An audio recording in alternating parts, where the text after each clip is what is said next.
We are going to get into the Japanese doomsday cult that is known as Aum Shinrikyo. We've got Mr. Riz Jackson back here with us to have this conversation today. Sir. Welcome back, sir. It's good to have you. Hello, everybody. I'm glad to be back. Action Jackson. It's always nice being with you boys. Oh, hell yeah, sir. Pleasure to have you. Give me a goddamn chubby. Josh Welch here with myself, Barrett Lewis, as usual, and we are going to get into the second edition of our Killers, Cults, and Conspiracies run. And I know previously we talked about doing Heaven's Gate, but I decided that Heaven's Gate wasn't interesting enough for us to spend a lot of time on them, quite frankly. Right. You're welcome to do so if you'd like, but it's kind of just a bunch of outcast nerds who kept running around in campsites together and eventually just drank some Kool-Aid and killed themselves and wasn't in large mass by comparison. comparison. An alien ride. They rode that alien ship into eternity. So that just kind of summed that up for you. Comet.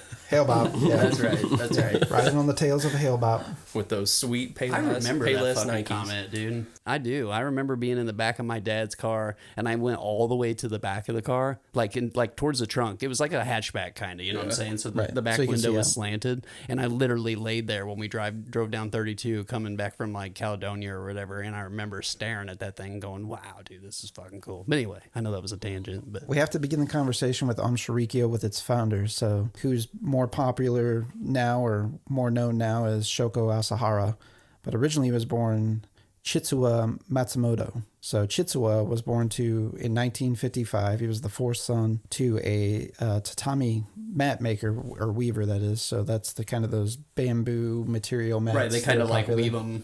Right. Yeah. Weave them together. Kumamoto, Japan. So it was there where, in his early childhood and at birth, quite frankly, they saw that Shoko Asahara was blind, essentially, and he was completely blind in one eye and majority blind in the other eye. So he was born to a poor family, so they didn't really have the resources. It was said that their diet largely consisted of sweet potatoes, and that's largely how the family was fed. I could get down on that. If they made sweet potato fries. Well, roast them. To an extent. Yeah, roast the sweet potato fries. But anything gets old. Right, right. Anything gets old when it's the only thing in your diet. Yeah, So. over easy egg on it. Yeah, there you go. Essentially in Japan, a little bit different culture than it is here in the U.S., of course, as we all know, but there's an incentive to actually send your kids off to state-sponsored schools specifically for those in the ADA ranges. So you're talking, in this instance, the blind. So there was a school of the blind. So that's where Shoko Asahara, ended up at. And it is believed that he kind of fine-tuned his skills for manipulation, leadership, and actually mathematics specifically, right, while attending the school for the blind. Kind of where this started in his younger years, he used to orchestrate actual wrestling matches between blind students, and he would show them how to do the moves to each other. And if they didn't execute, he was known to have outbursts if they did not execute the moves in a way that he would, satisfy him, that is, that he would actually go and show them hands-on. So, like, even as a... he being the only one with some sight, right, is going in and wrestling all the blind kids. That right there should tell you how far we're going to go with this story. We're starting off hot. Yeah. So what you're going to do is you're going to pick up that cane and you're going to lay it across the left side of his face. Well, I didn't say he was teaching him fucking ECW. Fucking garbage matches and shit. Oh, we're doing this podcast today too, mind you, while we're sitting across from a Daredevil poster that's large, and a stick is in there, I believe, and so yeah, the blind thing is so it's just bulge. The irony's deep right now. Bigger, the stick or the bulge? That's actually the third stick. He gets that out and then he starts. Especially Japanese women, he likes to hit them with that one. So Shoko Asahara, he, outside of just doing these wrestling moves type things, He ran for class president. He was known to be volatile. He would often lose in his attempts to be the class president because the students were afraid of him. It was known that, they were just pretty much afraid of him, but he would try to start these narratives that the teachers were against him and that the teachers were actually out to get him. So you can kind of see it at an early age. Right. He's already doing his manipulations. Exactly right. And the teachers would tell him, no, your fellow classmates are afraid of you. You don't understand. Another thing that he would do, so he got really good at mathematics specifically, but this is going to kind of play into his entrepreneurial spirit. So because he was one of the few with any eyesight, if at all, in his school, he began a business for himself. And that was to take other blind students for menial daily tasks, dry cleaning, haircuts, out to eat if they wanted, something from a restaurant, whatever the case was. He volunteered to take them, but he would kind of hold them hostage. So once he would get them on site, he would, say, oh, it's a very, very nice place, a very nice establishment that you're at, but how are you going to get from here to the bus station? And they're like, well, you brought me here. He's like, oh no, the agreement was just to bring you to this place, know? So he would leave people high and dry if they did not give him more money. And then, he was like, oh, well, you can't get from the bus to the living quarters without my help. And that's an additional charge, So he kept nickel and dime blind people and exploiting them specifically that were going to the school and actually, achieving a wealth for somebody his age in the time. So it was said that whenever he graduated, he had $30,000 in cash specifically from high school. 30 grand. Could you imagine accumulating 30? Well, I mean, even nowadays that's difficult to do as a teenager. Absolutely. Fuck, I can't even save 30 grand and I'm a full grown adult. Right. I don't think I ever will. No, I don't think I've ever had anything close to that in the bank account. So. Yeah. It's easy to see kind of where those first machinations of ultimately the great manipulator that he would be and, just how he would deceive people and manipulate them in just specific instances. So after graduating high school, he actually Shoko Asahara applied to be into medical schools, but he unfortunately was not accepted. So he had to settle for acupuncture and pharmacology. So so you think those sound still somewhat prestigious, right? But this is a blind guy performing acupuncture. I wouldn't try. Yeah, I don't know that I would recommend that. I don't even, how does that even work? Well, it's said to be very sensual. Yeah, but when you got Shoko Asahara on top of, or right on your back, putting little needles in. And he's like, don't worry, you're supposed to feel that pain, right? But it's a very gnarly common, as he looks, it's a very common trade for people in Japan specifically that do have difficulty seeing and stuff because it's said to allegedly be, I would know, not that I've ever been to a Japanese massage house myself, but from those who told me that have been, wink, wink, if you get a blind one, they're very sensual. Damn. I gotta find one. So, but that he did have some success. He married wealthy, so that helped him facilitate getting his operation off the ground. And he had 6 kids. However, at first he was not very successful because he felt that the services that he was providing should be free, because this is about the time he starts to become a religious fanatic as well.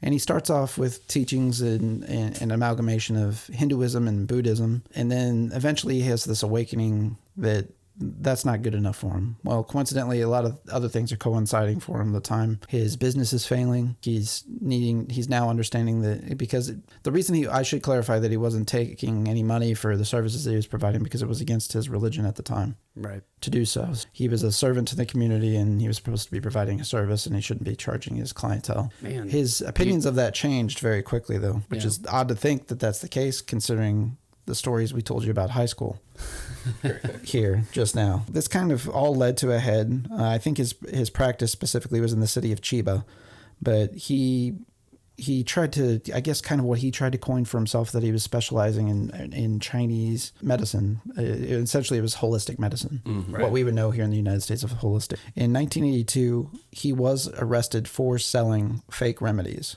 And then he was convicted of fraud, so that in turn caused his business to go bankrupt. So this was starting to look kind of like Shoko Asahara was on the ropes. And so at this period, he became a member of Ogashu, I think is how you pronounce it, or Ganshu, which is kind of that blend of Hindu and Buddhism I mentioned earlier, and elements of that. I'm just glad you're doing the pronunciations, because I would mess everything up. So you're doing great, man. So after the trial and his period that he had, which you have to conduct 1,000 days of service, essentially consecutively. Holy crap. And he did achieve that, but what he called a moment, he being, again, Shoko Asahara, a spiritual crisis, he established his own new religion, which that actually started in 1984, and it was called Aum Shinrikyo. So this was the foundation, though, what would for later be Aum Shinrikyo. So Asahara began handing out leaflets, essentially kind of in his early teachings and principles. He would preach on street corners. He would teach yoga and healing using herbal medicines once again. So that's working its way back into his agenda here. Then he was viewed as relatively harmless in his cult, and they were kind of just a bunch of mountain wizards. Like, in fact, they were recruiting through what was called Twilight Magazine at the time. It was like a sci-fi magazine. So they were like literally were getting a bunch of fucking okatu, which is essentially geeks, what we would recognize in the United States. But in Japan, right, okatu essentially means that you're invested in your entertainment. So you kind of live and flesh out your life and your fantasies. You're a homebody, and essentially your life is your entertainment. You live through your entertainment. Right. That's the thrill of your life. So that would be, probably a lot of folks that are into gaming and that sort of stuff that are, stay home a little bit more so and occupy their free time with that. You looking at me? Yeah, I was looking at Josh the whole time, actually. I'm staring daggers right through it. So I'm talking to you, Josh. God damn it. We're all nerds in our own way. Oh, we are. I mean, we've all had our here to gaming get away phases from my too, wife, sure. and you're saying the same shit to me that she says to me. I sit in my basement and stare at a bunch of cassette tapes. So. Yeah, I mean, everybody's got their vices, for sure. I can't call anybody a nerd. Yeah. No, I've got, hey, it takes one to know one. Right. So Absolutely. I'm just speaking from experience over here. So in 1987, that's whenever the Aum Shinrikyo end of things would really kick off. And this is when Asahara formed this. Essentially what happened was he come down from this quest in the mountains and prophesied the end of times, bringing on World War III. So he has like this real fascination, masturbatory fantasies of World War III being fleshed out, and that he somehow is going to be the savior of this. So he's the Messiah of the East. So a lot of what he's going to start doing is blending in things across multiple religions. So we talked about the elements of Buddhism and Hinduism, but he's now starting to weave in a little bit of mysticism and yoga, and then now Christianity. So this is kind of where he starts getting this Messiah complex about himself. So whenever it came to the Christian end of things, he became very fascinated with the book of Revelations in particular and the end time prophecy, which in turn, of course, would develop his own revelations, and what he perceived the start of World War III was laid out in the book of Revelations. Which, to be fair, is probably the more interesting book of the Bible. Oh, come on. Yeah, absolutely. Oh, it's brutal. I mean, it's literally almost what the majority of Christian denominations nowadays preach heavy on, especially in evangelicals. It's up there with some of the better fantasy books written, I think. I mean, it's really well written. A lot of literary devices are used, Right, imagery. But there's a lot of things that are taken very practically in the Bible. Right, a lot of literal, a lot of people interpret it literal when it's more metaphor. Right. You know what I mean? Asahara pulled much of what the cult's fictional narrative of end time prophecies was from the works of science fiction. Actually, in 1951, a 6-part sci-fi series, a novella came out that had the world's leading mathematician as its leading protagonist, and then he was kind of the savior fighting and to right the wrongs of the future's failures. So, and then specifically this entity known as the galactic government. And so he gathers society's best minds, so outside of just him being the best mathematician in the world, and then essentially the idea is they're going to fight off global nuclear pollution and the invading aliens in 2199. That's bringing on the complete world destruction. The idea and the attempt is to go ahead and get something like, I guess, a device that can go through and clean up the environment. In 1951, you got to think there's not a lot of things in place like there is today. So they're probably not even like aware of the extent that the environment actually is harmed and will be. Right. So you have to kind of put that all into context too. But Shoko Asahara tried to basically take that, modernize it, because now we're talking about things in 1980. So then it did become a little bit more applicable to his agenda. Right. Mired that in with the Book of Revelations, and then he came up with his own end time prophecy. Asahara also began in his recruitment efforts to recruit college goers more so at major universities. So he was already kind of getting kind of that youth movement. Earlier in his cults as well, he would occasionally get an attractive lady. So there was a lady specifically that was doing tax. It was said that there was a lady that was doing taxes for his organization, I believe, in particular for him personally. And he would stage her literally at the front of the building to attract young Japanese men to come in. It's smart. And it made all the sense in the world because there's fucking nerds who's never seen a lady probably naked, if at all, other than in a publication of some sort, you know. Japan, I mean, you got like it's only below the waist is all blurred out and everything else is everywhere. Right. Yeah. I mean, a lot of the stuff on the hub's like that still to this day. This is the expert correspondence that we're bringing you I've firsthand spent accounts. many hours in the hub, and I'm a little bit of an expert. I'm sorry. You're just bringing good research to the podcast. Right. I'm contributing again, Barrett. It's good. Absolutely. So this, of course, with the college-age guys, still nerds, kind of that first wave was anime nerds in particular.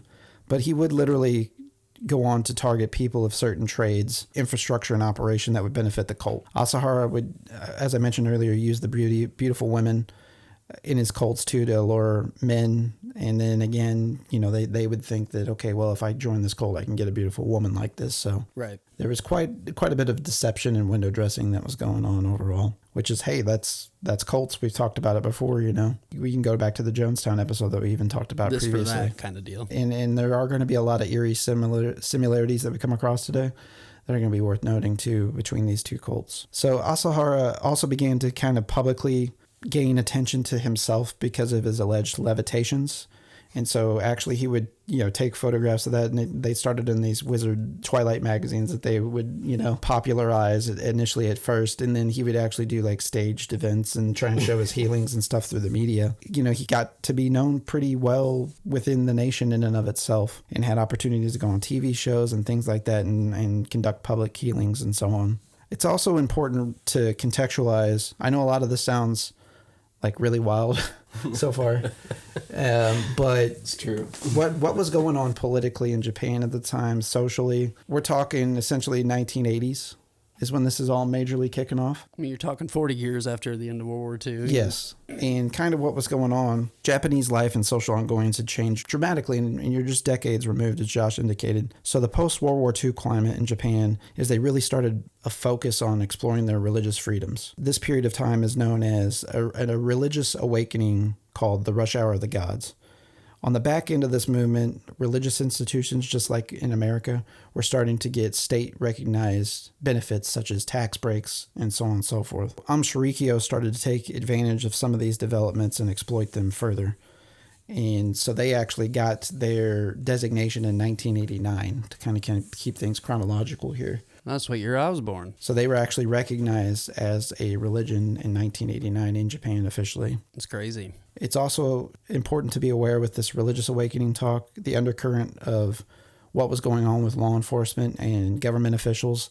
They were very apprehensive to do anything, engage religious institutions, investigate them in any way, because if they were to take on such an act, it would harken back to World War II Shintoism, which was essentially them worshiping the emperor like a godlike deity, right, and a glorification of totalitarianism. So they are very respectful people, the Japanese are, and they did not want to even give any remote illusions back to that way of life and doing things. So they took a very hands-off approach and standoffish approach. So also by 1989, the Tokyo metropolitan government granted Aum its legal status, like we mentioned. But this is when Asahara started to begin to call himself the Holy Pope, the Savior of the country, and Tokyo's Christ. So those are other monikers that he's known by. Tokyo Christ Superstar, actually. Tokyo Christ Superstar. There's a production, and actually we shared a video to tease here. Also, what's kind of weaving in at this time, too, is Asahara put a heavy investment into a production studio for himself. They produced music videos. They produced anime. They recorded music. It was kind of endless. And what's interesting is Rich sent me this link. You can go on eBay, type in Aum Shinrikyo, and there's literally, you can buy tapes from the cult. You're going to pay like $250, but hey, if it's a nice mantelpiece. We'll put it that way. And then also like maybe like tag when the episode drops, but it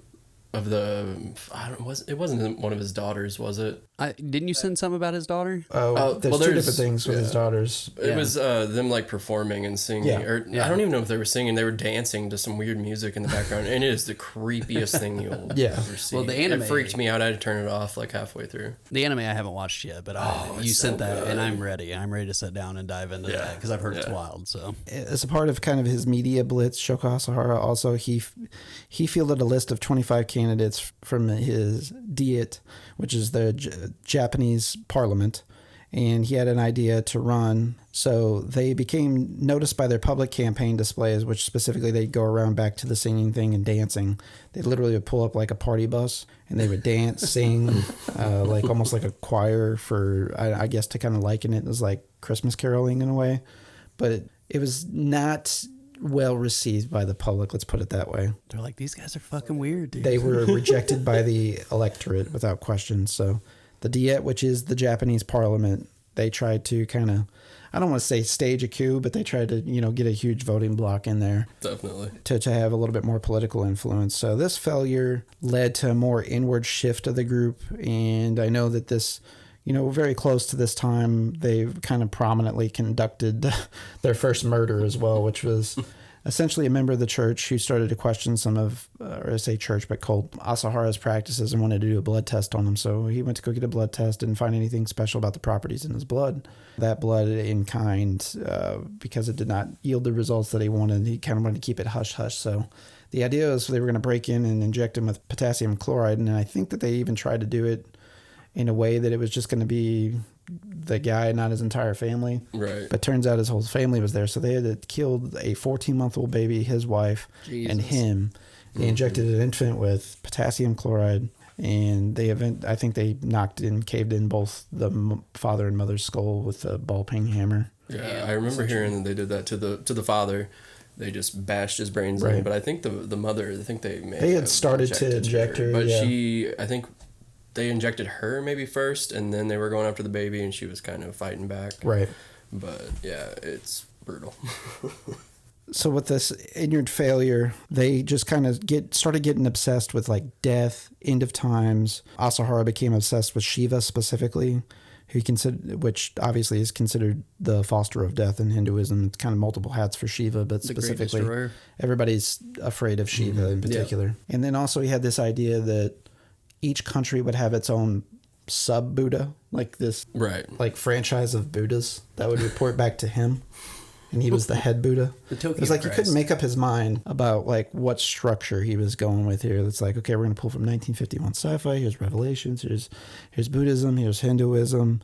Let's target in on Shiva specifically. It's kind of ingenious though, because he's just pulling all these different people from different backgrounds in. You know what I mean? Well, what is interesting about that too? So to further your argument there, really, if you add a little bit of legitimacy from everybody's religion, you can cast a wider net, really, like allure people to your teachings. But one would think kind of like these wild things that are going on would curtail you in a different direction. But another thing they got to be known for. So let's talk about kind of what their initial church head count was. So the cult had gained about 10,000 followers in Japan by this time as well.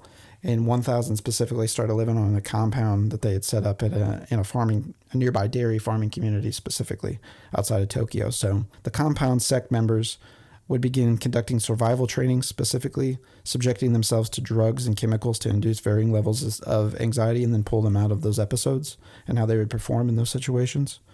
They would start brainwashing techniques where they would roll out hours of community chanting that were employed, that were mandatory to participate in, or they would have rolling audio cassette tapes. And those audio cassette tapes was Asahara specifically performing mantras using alliteration and repetition techniques specifically to program people. Right. Well, you got a head full of LSD. You're full of LSD, deprived of sleep, deprived of the diet also, which makes people their will easier to bend. I'm glad you guys brought that up because I was actually wondering how much narcotics played a role in all this.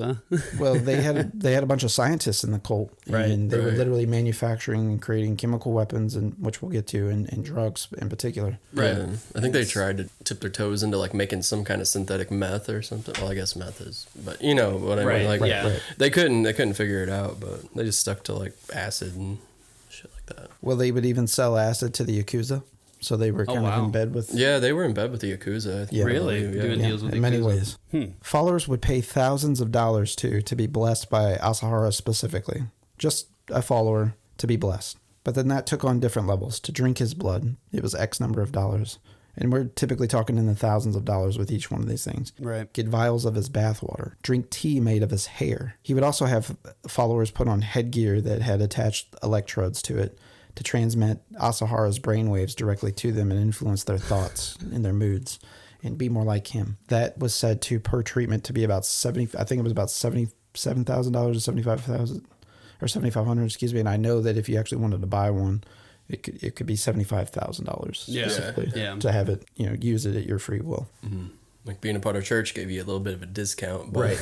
It was still like $800 for a vial of his bathwater. Right. And this dude is rough looking. Yeah. Absolutely. And he's not necessarily like the vision of physical fitness, he's like relatively immobile and almost like constantly when you see him, he's sitting cross-legged, I don't know, like pot belly. Yeah, it is. Like he flips leans over on himself. Yeah. Which, he's a yogi, so he should be like, flexible to some extent, which he was, but it still was like odd to see that man. Like it was hard to believe that he was ambulatory in any way. Like the fact that it was like almost kind of comedic to see him moving around. Right. And this is the guy who was like so stationary, teaching people yoga on the streets and stuff. Right. Like we kind of mentioned this earlier. It's important to keep in mind that a lot of the folks there were deprived of sleep and food. So that would, being paired with these extreme conditions and training could really mess with people like more drastically than it would normally. So like there was, some of the earlier things that they would do with folks is submersion training. So with that submersion training, they would do extreme temperatures sometimes. So they like literally killed people, and specifically a man was the first one that they'd killed. And they essentially, dumped him into sub-zero water. And he just he did not hold up whatsoever, and he died. And they also did. They stuck him inside of like a big barrel and just poured gasoline on him and tried to burn him as evidence. And then Asahara kept him coming back specifically to check and make sure he was burned up because he was paranoid. Yeah. So this is very early on in them killing people. And they even pulled out all their teeth and stuff like that. Yeah. They would go to great lengths to cover up the crimes. Yeah, all of these people that they were killing specifically inside of their own cult. With the attempt to have these extreme trainings too, there was ridiculous things he would tell members to fall over on their face 100,000 times a day, no exaggeration, that was the number. Mm-hmm. It was more a matter of he was testing people to see if they would do things blindly and follow him, regardless of whether or not, it's not literally possible for you to do that. Fall on your face, straight down on the ground 100,000 times in one day, in one 24-hour period. Right. But he would just tell people to do things impossibly and just test them to see if they would even attempt it. Right. And that's a lot of the mind games that go on in cults, where they would test members to do things. And again, that's some allusion back to Jonestown, how Jim Jones would, manipulate people and ask them to do the most absurd things. Right. And just to see what the limitations were and how much they would or wouldn't believe him.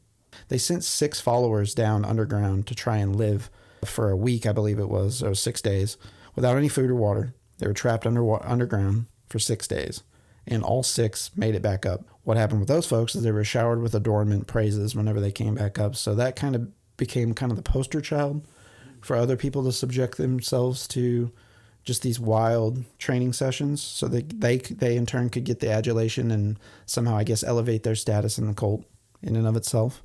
Who are these followers? Are they still the nerds from the magazine? Are they still the okatus, the people that are obsessed with computer programming? Is there still a fragment of these beautiful women? Well, actually, because they went and recruited at colleges, accredited universities, things of that ilk, they did start to attract people of science, which is wild to think that that's the case. Right. But they had rocket scientists. That was one of the leading scientists in Asahara's collective, was a rocket scientist, biologist. He had people from so many different trades, and it's insane to think that he would actually have people of that ilk. And you might ask yourself, like, chemists, doctors. How do people accept this? I mean, look what's going on in the United States today with the Trump era, with COVID, and some of the doctors and scientists and researchers that were speaking ungodly things. And these are people with degrees, you know what I mean? And for sure, it just shows that, it's this stuff can happen still today, you know what I mean? Absolutely. Mm-hmm. There are a lot of illusions still yet. So even back to the Jonestown talk, once again, he had a lot of people, people of political influence that, were following his teachings in particular. And it's this, I guess, it's really an amalgamation of things, but it's kind of these overwhelming personalities, I guess, like it's where the legend is beyond the person in a way. It's like people get caught up in that. And I know it's hard for like us to relate because I guess we consider ourselves like level-headed people, but when you're talking like rocket scientists, biologists, chemists, like you would think like, he's probably got a good head on his shoulders, as far as the profession's pretty concerned. Level-headed, right? Those people, of course, made up a minority still yet of the cult, but they were definitely employed to be in the cabinet specifically. That would in turn cause them the abilities to develop things. Where things really started to escalate for the cult in 1992, Asahara went to Moscow to develop a branch there. In Russia, there was much of a spiritual awakening going on there post-World War II as well. The climate there and its citizens very similar to Japan in some respects. You have to also consider that the Berlin Wall had recently fallen. The Soviet Union disbanded in 1991. So if he's over there in 1992 in Moscow, there's people looking to exercise freedoms that perhaps they didn't have before. Right. Russia's kind of its own standalone country at this point. And with people looking to fill those voids in their spiritual desires in large population, densely populated city as well, in Moscow in particular, he was able to recruit 30,000 members. So 3 times the Japan membership. That's insane. Which is wild to think. How was Asahara able to do this? And you would still think just because recently the Soviet Union had fallen doesn't mean that there wasn't still some archaic practices, government practices in line and probably limiting some public displays and religious freedoms and that sort of thing. Well, it's good old-fashioned bribery, folks. 100%. And, Asahara, he would go into these areas and he would essentially either make charitable donations or he would grease the elbows of officials. And Russia is one of the biggest countries. I mean, if you're watching, like, Stranger Things, for example, right now, that's kind of comedic, but it's actually set in a similar time frame. Right. Yeah. And like even prison systems like back then, like I know it's a part of the narrative of the story for Stranger Things, but that's literally something that was going on over there at the time. Still goes on today. Like, it's an oligarchic society ran by a dictator essentially who poses himself as a president. A lot of things are controlled by money, by people in power. And a lot of those people at the top aren't even aware of the deep-seated corruption that they have in their own institutions. And that can be said to some extent here, too. Yeah. Oh, yeah. I mean, no. Again, we can get back into that conversation. We can talk about these people, these families, essentially, that have been in the government system, forever here. We can talk about, the Clintons had their run. The Kennedys are still having their run. The Cheneys. Well, and even beyond that, though, like your Koch brothers, your right. And then you're talking more private sector, but right, but they still play a big role in how everything works. Absolutely. As these guys started to get a little bit of a good relationship with the Russians, they also somehow negotiated, Asahara did, for his folks to get trained by Russian paratroopers for members of his sect. Then Asahara bought a $1 million helicopter from the Russians and then smuggled back AK-47s only to duplicate them in manufacturing and create his own weapons. And not only did he create those weapons for his people, but he would even sell those to the Yakuza as well. So this goes like completely batshit crazy that he was even able to do any of this. Right. Never get caught. Right. Like, how does this go on for at this so long? time? Yeah. The development of their more militant mindset, that would also cause Asahara to actually try and recruit people at home, so people are part of Japanese defense. And the benefit of that, usually, at least more commonly what happened there, is he would get soldiers to divulge secrets about chemical, biological, and nuclear weapons, so they in turn could plot to assassinate the emperor or other government officials in particular, and know kind of like the weak points of infrastructure where they should strike and that sort of stuff too. So he had an inside track on information. In 1993, began a heavy R&D program for chemical weapons and weapons kind of mass destruction, quite frankly. They had a downtown location in Tokyo in a residential complex. This location for months had complaints to law enforcement agencies, and they even had photo evidence gathered of their non-religious activities, but never intervened. So the nearby residents finally had enough of this shit and the noxious fumes that were starting to penetrate their environment, their homes, their community. So they went as far to flush out Asahara himself out of this complex. And Asahara, I think there's even footage you can see online of him just like retreating in, I think he has like a Mercedes-Benz. Yeah. Like all white Mercedes-Benz. Yeah, all white, like all white interior. Dude. Yeah, he's like rolling out of this institution, getting ran off by people. Charity to the gods, you know what I mean? So it took nearly 2 weeks of complaints post this event to Japanese law enforcement agencies for them to actually act upon it. By the time that city inspectors finally got there, they were already tipped off and they already moved everything out of the residential facilities into a remote Western Australian sheep farming area, actually. Mm-hmm. So off the coast of Australia. Australian officials were a little bit more proactive and encountered them, and they actually fined 2 sect members for illegal transportation of chemicals.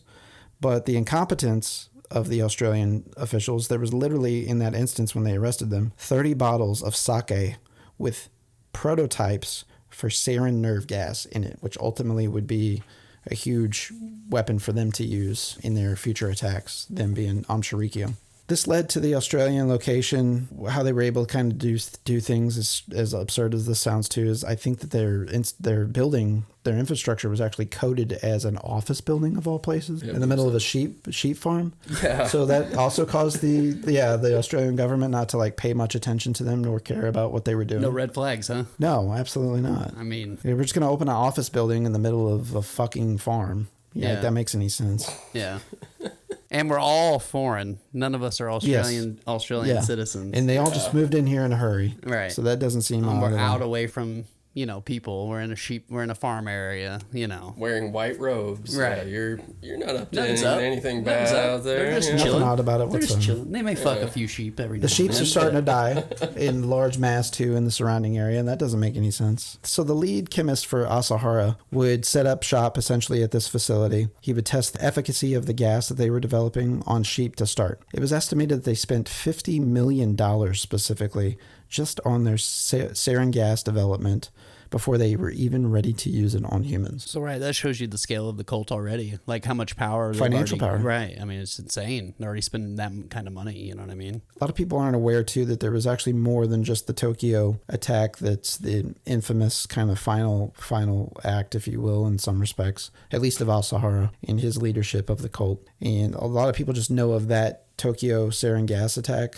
at the subway system, but there was actually other attacks, and they were successful in some of those attacks that they had. So the first gas attack by Aum was in the city of Natsumoto. It targeted a block associated with hearings surrounding the Aum's previous activities that we mentioned, and Aum successfully killed 7 people and put hundreds in the hospital. Most of the reported initial symptoms, procedurally, if it didn't just stop at one, it escalated to these other symptoms, so I'll just kind of start at the front end, was distorted vision, then nausea, then loss of vision, hallucinations, hearing voices and noises that weren't there. Even though hundreds of people survived, some of them had long-lasting effects, whether it was respiratory issues, and it was even said that some folks were crippled. I'm sure neurologically they were damaged. Because they had neurological damage that was just beyond repair. Due to the failed police action, many citizens began to engage in open conflicts with Aum in general beyond this incident. So there was many testimonies of kidnappings and hostage situations. One prominent example was a young woman who held her father hostage to get him to sign over his estate to the cult. Damn. Yeah, so she held her own father hostage to get him to sign over their entire family's welfare and give it to the cult. That's pretty cold, man. Absolutely. Also, Aum began to have defectors who started to begin to speak out publicly against the cult. And then, of course, family members who lost touch with their loved ones, their relatives, that sort of stuff that had joined the cult and knew that they kind of uprooted their entire lives, sold everything, gave it to the church. Very uncharacteristic of the people, so they were getting a lot of reports like this. This essentially forced the government's hand, and they were going to, let's put that in air quotes, conduct a raid. But magically, Aum got a tip off 3 days in advance. So this again is speaking to their reach. Right. And that they had people on the inside. Right. They had and the information. Right. Well, at that time, like, wasn't like the Yakuza were kind of had some wiggle room with the police. Right. Oh, I'm sure. So there was some corrupt police. And they were all kind of tied together. I'm sure it's kind of like the similar situation with the mafia in New York City in the Right. 80s and the early 90s. Oh, you yeah. know, like how many times did Gotti get off federal trials because he had somebody in the juror's box? You know what I mean? I'm sure it's a very similar situation. Okay, Asahara ordered a preemptive strike of liquid sarin gas wrapped in solvents to be carried out on the Tokyo subways, essentially. So 12 of his sect members in particular. Now we're going on the big attack. Right? Yeah, so this is the big attack. So this is kind of in response to everything else that had went on and him just getting pissed off about his progress being impeded. Right. You know, they got uprooted out of this housing development. They went and spent $50 million on developing the gas offshore in another country. Even some of those people are getting, you know, arrested, fined, whatever the case is. Things are starting to come to a head. Defectors, he's getting bad press. You know, people are actually leaving the cult that can. And some of their developments and their harebrained schemes aren't working out. You know, I think like there was aspirations or wants to develop like a building cutting laser that never came to fruition for Asahara. Yeah, I definitely did see that in a documentary. There was like talks about him wanting to develop some giant laser that could literally cut buildings in half, and he would actually use that to like hold cities and municipalities hostage. That was the idea, which is wild thinking. You know what I mean? It makes me think of like Austin Powers with Dr. Evil putting a fucking giant laser on them. Absolutely. Oh, there's a lot of comparisons, actually. I mean, he was basically just, he wanted like a World War III. Yeah. Exactly. Like he was wanting to do things to put blame on the U.S. and get everything kind of started. Trying to manipulate everything. Funny that you bring up the U.S. I believe that in my studies I did come across information that he did try to recruit people in the U.S., but it was like dozens. Was identified membership, so he really didn't have an impact on the U.S. Over in Russia, they're like, sign me the fuck up, boys. In Russia, I think it's more about like the way of life and opportunities at the time. But you know, it's really funny in Japan. Also, we didn't report on this at the time. They were like the second biggest booming economy next to ours. Oh yeah. Oh, they were because they're technological advances. Because they had a lot of disposable income, right? Specifically, the world's leading minds were actually starting to come through Japan. So it's important that they being Aum Shinrikyo, we bring up the fact that they had people on the inside once again. So they were able to get ideas, plans, infrastructure of the Tokyo subway system. And then they found kind of a route that diverged over a centralized location where they would want to conduct some of these subway attacks that they would have. It was the central government district in particular. So they were always targeting government-related offices, buildings, locations, that sort of stuff, because they were literally they were an insurrectionist cult as well. Right. You know, there's many different feathers in their cap, if you will, and insurrection was definitely a part of their agenda. So this attack, I've seen it reported in varying numbers. I've not seen anything any less than 11. I've seen 14, but somewhere in that range. They actually killed people with this sarin gas attack that they conducted on the subways, and so kind of how they executed that plan is these members of the sect that were selected to go on, they would have liquid form of sarin gas wrapped up in a solvent, wrapped up inside of newspaper that they discreetly carried in like messenger bags onto the subway. Or like little satchels and shit. Yeah. Right. Yeah. And they would have an umbrella as a device to protrude through and puncture. But they had to hit it in a specific way because they didn't want the gas to come out too violently too quickly. So there was a technique that they had to practice and fine tune before they even like executed this plan or came anywhere close to it. Right. So a lot of thought, a lot of planning went into this. It didn't have near the impact that they wanted it to. They did end up affecting, there's at least originally 5,500 injuries and this went on in March of 1995 specifically, whenever they conducted the sarin gas attack. They also had 2 other orchestrated attacks. There was a cyanide parcel delivered to a major subway station that was actually discovered prior to the engagement that was actually foiled. Asahara and the members of his sect were arrested shortly after, and they went into essentially, Japan has a very unusual system in the sense that they do have capital punishment, but it's strictly hanging, and you essentially have to have all the cases settled against you before including all of your your appeals have to be processed as well. And like Asahara in particular, he actually wasn't even hanged until 2018. So here recently in the last 4 years. Right. And it's not like announced or anything like that, right? Right. They just kind of just sneak that in there. Oh, really? Yeah. So they don't. Yeah. So it's not like here where they're like, oh, they're going to execute this person this day at this time. You know what I mean? Vice News actually did a piece where it's just brief, where they updated on one of their news segments in 2018 that Asahara was about to be put to death. And they got in contact with one of Asahara's daughters who's doing like advocacy for her father, trying to say, oh, he wasn't that bad of a guy and he was crazy. He had mental illness. Yeah, and that's an excuse for doing what he did. Well, clearly the motherfucker was nuts. Right. Yeah. Nobody in the right mind but does he was anything. Intelligent. He was a megalomaniac. Created like a Japanese version of ISIS, like in an extent, yeah. And, they were actually showing it was kind of humorous. All of the, I guess, kickback that she was getting from these political speeches that she was trying to give, like in advocacy of her father, and like people like yelling at her and like being belligerent, which I mean, especially if you had somebody that was affected, like I don't know how you couldn't. But like there was even people that they even showed footage of that were on the Tokyo subway that, sarin gas attack.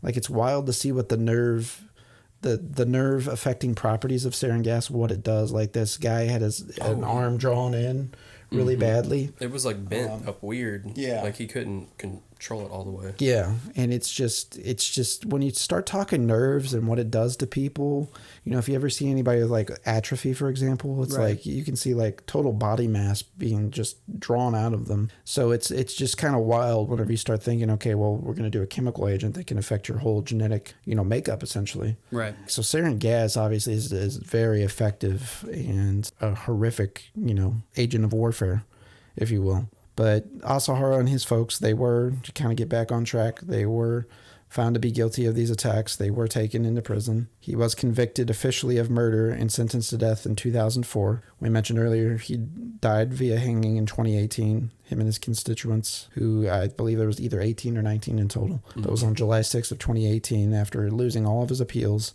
and they were all exhausted. He was executed by hanging. So a few other little interesting tidbits that we wanted to bring up about Asahara and the cult known as Aum Shinrikyo.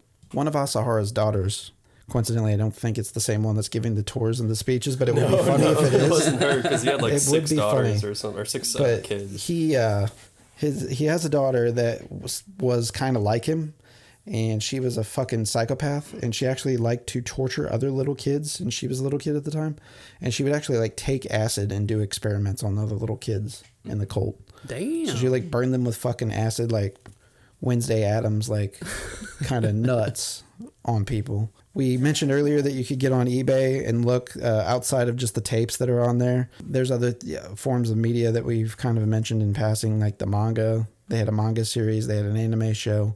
They have posters that you can actually get, like political posters and inspirational posters from Aum Shinrikyo, and it's got Asahara specifically on almost all of the publications. It's got like... Just remember to breathe. That's the inspirational quote. Just hang in there. It's Asahara cross-legged. Yeah, I want that one of him like early on. Like Vince Carter skyhook in the rim. Yeah. When he was trying to do the levitation thing early on in the game, when he was a bit thinner and stuff, and he's just like wearing like the diaper thing, crisscrossed applesauce, and he's just like nobody can see me right now, but he's concentrating very hard and straining, and it looks like he's shitting his brains out. out. And he's like, something's holding him up like 3 inches off the ground or something like that. It's important, worth noting too, Aum Shinrikyo did split off into 2 separate cults. Aleph is kind of the more prominent, recognized what Aum Shinrikyo is today. The other is Hakira Nowa, which means Ring of Light. And those, I guess, kind of officially split off in 2007. But I know shortly after the turn of the century, there was kind of movements and splitting up in both. It had already been formally designated as a terrorist group and organization by several countries, which include Russia, Canada, Kazakhstan, and the entire European Union. But actually, the United States did not recognize Aum Shinrikyo and its affiliates as terrorist organizations until this year. That's insane. 2022. But to be fair, 2022. To be fair, how many groups inside of the United States today that we still don't label as terrorist or hate groups, and they should be? That's a fair point. You know what I mean? So a lot of these alt-right groups that we've talked about in particular, you can paint them with that label for sure. Right. Capital punishment too is always an interesting subject. So I wanted to look and see kind of what the approval rating was for capital punishment in Japan. And it's like surprisingly overwhelmingly like supported. And I think that's probably 80% of the country is okay with their form of capital punishment. Would you gentlemen agree that that's probably more of a cultural thing, though? I'd say without question. I mean, you're talking about a society that literally has a suicide force. Right. Yeah. Right. Well, and thousands of years before practiced ritual suicides and stuff like that as well. So it's just something that's been kind of ingrained in their culture, their people. Right. Then handed down from generation to generation. So I think they innately have an acceptance for it, maybe more so. Right. Certainly than we do as Americans. We're probably a little bit more narcissistic. Well, not even probably. We are. There's no question. Do we still execute like one of the largest amounts, or is that not the same anymore? As far as a state, or you're just talking about a country? Like as a country, like on the federal level. Yeah, we still have quite a few federal executions that go down. It's more been relegated to states in particular that are governing that, but there's no federal law outlawing it. It's just it started to take a turn public perception wise that people aren't really in favor of it for the most part. Yeah, that's another conversation for another day. Yeah, capital punishment. You know what I mean? Like I'm really weird with capital punishment. Yeah. I think we'll all agree that there's some versions of in scenarios that we could paint that we could probably agree that maybe capital punishment should be considered, but on the same hand, I'd say like the majority of the time that is it necessary? Well, not only that, what steps have been taken to rehabilitate that person? Right. I mean, this is not a defense of Asahara in particular. I think this is going to be one of those cases that I think everybody can agree. Maybe not better off he's not alive. And another thing, definitely, yeah. Another thing is with public execution, our system is very broken too. So you're not always sure you're executing somebody for something that they truly did. Especially if it's something that happened 50 years ago. Right. There wasn't even really an FBI, or at least an FBI as we know it, until like the 1980s. Right. Its infancy was in the late 70s. States weren't even talking to each other across jurisdictions, right? Even county to county, state to state. Well, that's why so many serial killers were so successful because of that too. Absolutely. Because of the competition between, state troopers and nobody was talking to anybody. Nobody would share evidence with one another. Right. But back to the Japanese approval rating for hanging, it's 80%, and that's via 2015 polls. So you can check that out. And that's kind of all the interesting tidbits. Is there anything that anybody else wanted to add in their studies and research? Just kind of miscellaneous? It's just, like we've mentioned this earlier, for me with this specific cult, it's just kind of shocking that they were just allowed to do the things that they did for the amount of time that they did. You know what I mean? Like, it's just unfathomable to me. Oh, yeah. But I think one thing that people do need to take into account is, like you said, you're looking at Japan in a post-World War II era where they're only allowed to have a defense force. You know what I mean? Right. They're trying to decide who they're going to be after having their way of life dismantled. Regardless of how you want to put it, that's what happened. You know what I mean? So I think that's kind of where this comes from. You know what I mean? It's just the development of finding itself again. You know what I mean? And that's how these people were able to do what they did. I think it's important to be aware too, like these members, like even though like we talked up kind of the intelligence that was recruited in particular, that was just a very small minority though. Like we're talking like cabinet, we're talking like maybe hundreds of people in a tens of thousands cult. Right. Specifically, really, they like other members have to be commended to some level because it takes more than that to develop and do the things that they did, and they weren't successful in many ways, but like gold star for effort, as dark as it sounds, because these are people of like you have people doing biology and chemistry that had manufacturing weapons, chemical weapons, AK-47s, right? Like we're talking practical weapons, we're talking tactical weapons, we're talking biological weapons. Like these motherfuckers, like they buttoned down the hatches and they really went to work. Yep. So that's another thing that you find common with the cults. Again, back to the Jonestown talk, is when they get people motivated. And, again, there's a lot of tactics. We kind of laid those out here. We kind of laid out some of what they did in Jonestown. People are really able to do like really crazy things if motivated correctly. Right. Under the right circumstances. That's why, I kind of have a policy. It's just like anybody can do anything under the right circumstances. Pretty much. Anytime somebody brings something to me absurd, I have to consider all the possibilities and look what's happened in the past. You know what I mean? Yeah. Mm-hmm. And it's odd to kind of, I think that there's some parallels. Josh, you brought this up earlier, talking about this cult. It's sad to see that some things are not listed on the national terrorist record today that probably should be. Mm-hmm. The Proud Boys, fortunately, have been marked as a terrorist organization here as of recent, or at least identified as one on the fringe. Right. Good. So there are starting to be more political awarenesses, but there's things like, I don't know where we're at on the 1%ers. I don't know where we're at on some of these other far right, neo-nationalist types, but the KKK, for example, I don't know that they're out there doing any good for anybody. Not that I'm aware of. And what good is it?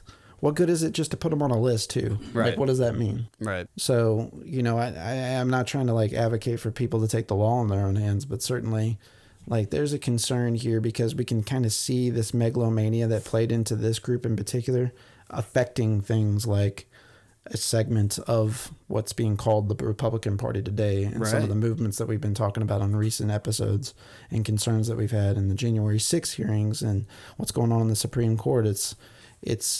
We need to realize it's a minority that's trying to take a charge of the majority.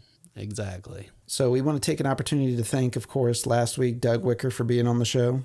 Doug was an awesome guest. We're hoping that folks got to check out his short film at the Chattanooga Film Fest. I'm sure there's going to be opportunities to see that, but that was What Happened to the Others. And we saw a lot of critical acclaim start to pour in even after the first night of the showing. As soon as we got off the call with Doug, there was already articles being shared of positive reviews for his short film. So Doug's a great guy. So go support his stuff, guys. I'm super excited to see that. And Doug's done a lot of good work. We talked about it in the past. We've shared some of his work on social media. If you get a chance, check something out. Just leave a comment.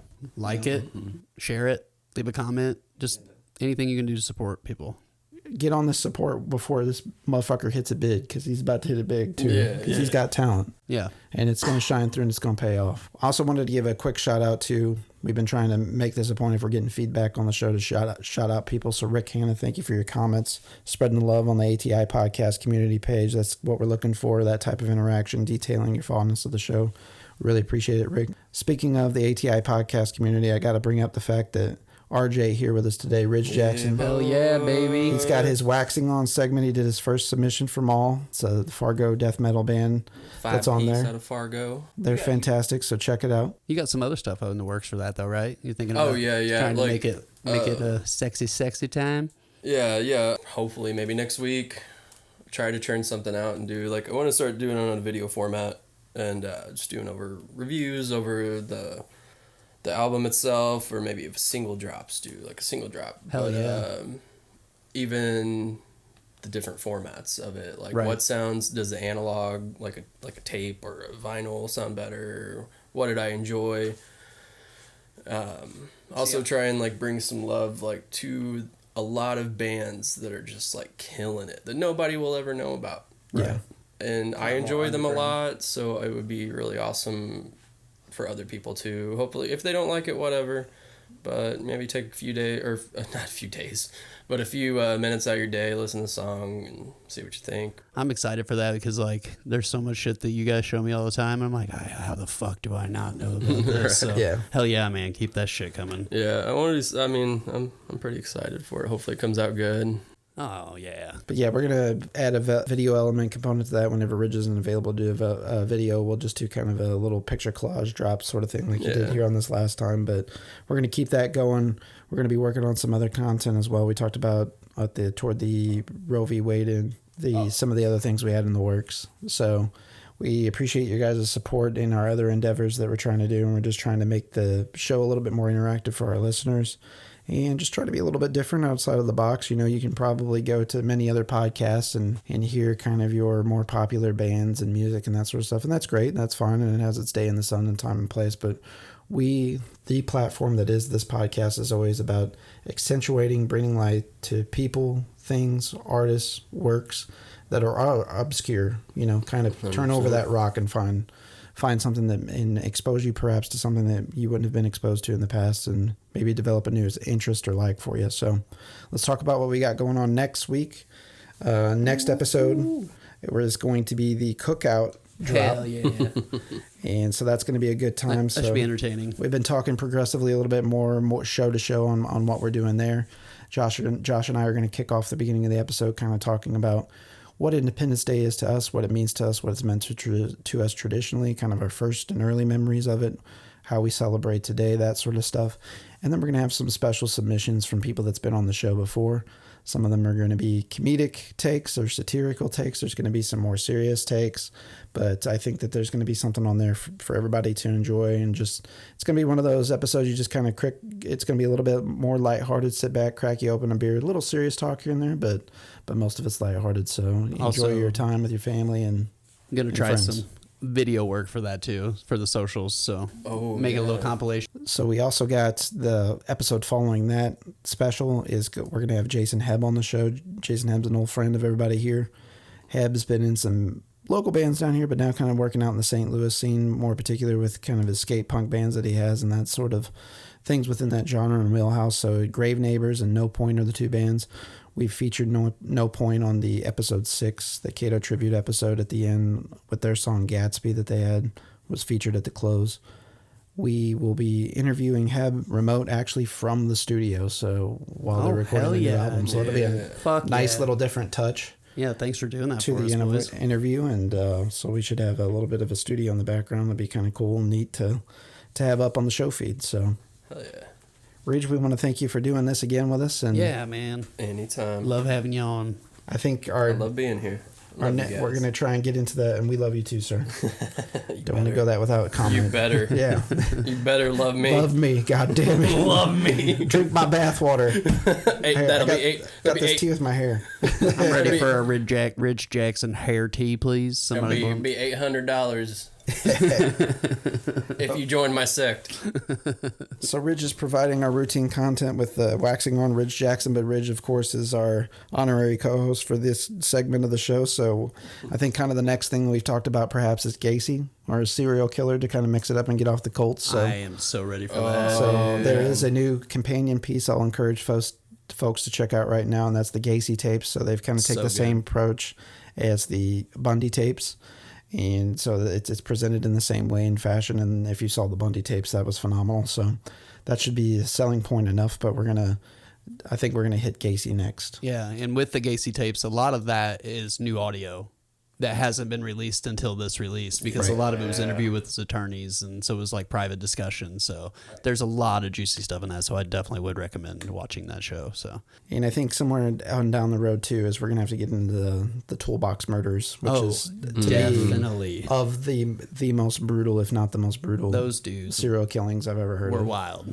Yeah. So if you haven't, you might want to go incognito mode and certainly don't search them at work. Yeah. There's actually tape audio out of their tortures that is just unsettling. Well, not only that, man, you got to be careful on Google anymore either, because I've looked up some stuff about this and was doing some image searches, and I was like, holy shit, man, I can't believe some of this stuff's still out there. So yeah, definitely be careful when you're researching this stuff.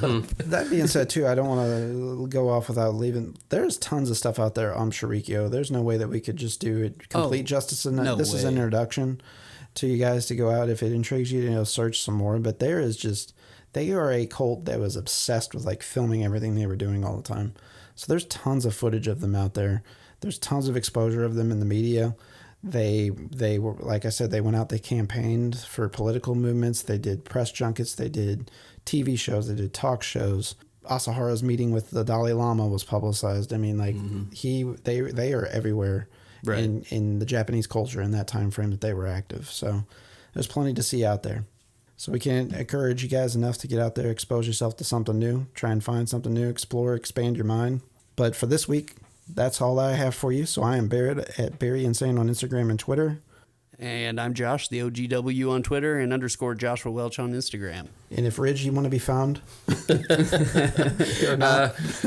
ain't gonna give out my Instagram. I keep it pretty private on there, but I am going to be starting Instagram for the waxing on. There you go. Okay. Hell yeah. So when that's done, we can tag that. And that sounds good. Yep. Tag it in the group and get that stuff going. I'm just down with that. Very lazy this week. Came back from vacation and all good. Well, and it's holidays. Enjoy it. Spend time with your wife and kids. You know. Yeah, no doubt. So for this week, we are out of time. Until next time, good night and good luck. Stay safe out there. Hey, this is Josh from ATI Podcast. For show updates and news about the podcast, follow us on social media. You can follow us on Facebook at facebook.com/ATI Podcast 22, on Twitter at podcast_ATI, on Instagram at the ATI Podcast, on TikTok at ATI Podcast. DMs are always welcome. Have a question for the show? You can always email us at atipodcastquestions@gmail.com. Stay safe out there.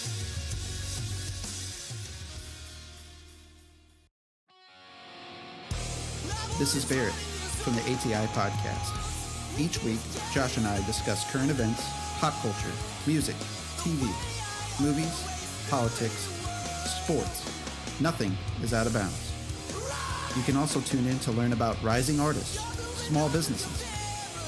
Whether it's music, graphic design, filmmaking, or even a brick-and-mortar mom-and-pop shop, we will be spotlighting folks and their endeavors. Listen to us on Spotify, Apple Podcasts, Google Podcasts, Amazon Music, Anchor, or anywhere you enjoy your podcasts. Just search ATI Podcast. We would like to thank you for your continued support, and as always, please stay safe out there.